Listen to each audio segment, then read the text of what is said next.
ಪೇಟೆ ಬಸವೇಶ್ವರ ಹಾಗೂ ಶ್ರೀ ನೀಲಮ್ಮ ತಾಯಿ ಜೋಡಿ ರಥೋತ್ಸವ ಅತ್ಯಂತ ವಿಜೃಂಭಣೆಯಿಂದ ಜರುಗಿತು. ಕಂಪ್ಲಿ ತಾಲೂಕು, ಬಳ್ಳಾರಿ ಜಿಲ್ಲಾ ಕಂಪ್ಲಿಯಲ್ಲಿ ದಿನಾಂಕ 30/11/2025 ಭಾನುವಾರ ಮಧ್ಯಾಹ್ನ 4 ಗಂಟೆಗೆ ಗ್ರಾಮದ ಆರಾಧ್ಯ ದೈವ ಶ್ರೀ ಪೇಟೆ ಬಸವೇಶ್ವರ ಹಾಗೂ ಶ್ರೀ ನೀಲಮ್ಮ ತಾಯಿ ಜೋಡಿ ರಥೋತ್ಸವ ಅತ್ಯಂತ ವಿಜೃಂಭಣೆಯಿಂದ ನಡೆಯಿತು. ಮಹಾಮಂಗಳಾರತಿ, ವೀರಗಾಸೆ, ನಂದಿಕೋಲು, ತಮಟೆ ವಾದ್ಯಗಳೊಂದಿಗೆ ಆರಾಧ್ಯ ದೈವ ಶ್ರೀ ಪೇಟೆ ಬಸವೇಶ್ವರ ಹಾಗೂ ಶ್ರೀ ನೀಲಮ್ಮ ತಾಯಿ ಜೋಡಿ ರಥೋತ್ಸವದಲ್ಲಿ ನೂರಾರು ಭಕ್ತರ ಸಮ್ಮುಖದಲ್ಲಿ ಅದ್ದೂರಿಯಾಗಿ ಜರುಗಿತು. ಶ್ರೀ ಪೇಟೆ ಬಸವೇಶ್ವರ ಹಾಗೂ ಶ್ರೀ ನೀಲಮ್ಮ ತಾಯಿ ದೇವಸ್ಥಾನದಿಂದ ಗ್ರಾಮದ ಪ್ರಮುಖ ಬೀದಿಯಲ್ಲಿ ಸಾಗಿ ಪಾದಗಟ್ಟೆಯವರೆಗೆ ಮೆರವಣಿಗೆ ನಡೆಯಿತು. ರಥೋತ್ಸವಕ್ಕೆ ಶ್ರೀ ಪೇಟೆ ಬಸವೇಶ್ವರ ಹಾಗೂ ಶ್ರೀ ನೀಲಮ್ಮ ತಾಯಿ ಆಶೀರ್ವಾದದಿಂದ ಚಾಲನೆ ನೀಡಲಾಯಿತು.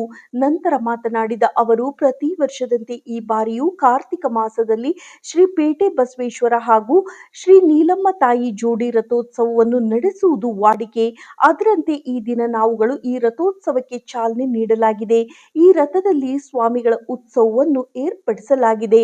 ಸಕಲ ಭಕ್ತಾದಿಗಳು ಆಗಮಿಸಿ ಸ್ವಾಮಿಯ ಉತ್ಸವದಲ್ಲಿ ಪಾಲ್ಗೊಂಡಿದ್ದಕ್ಕೆ ಎಲ್ಲರಿಗೂ ಒಳ್ಳೆಯದಾಗಲಿ. ಇರುವುದರಿಂದ ಭಕ್ತಾದಿಗಳು ಹೆಚ್ಚಿನ ಸಂಖ್ಯೆಯಲ್ಲಿ ಭಾಗವಹಿಸಿ ಸ್ವಾಮಿಯ ಕೃಪೆಗೆ ಪಾತ್ರರಾಗಬೇಕೆಂದು ಹೇಳಿದರು.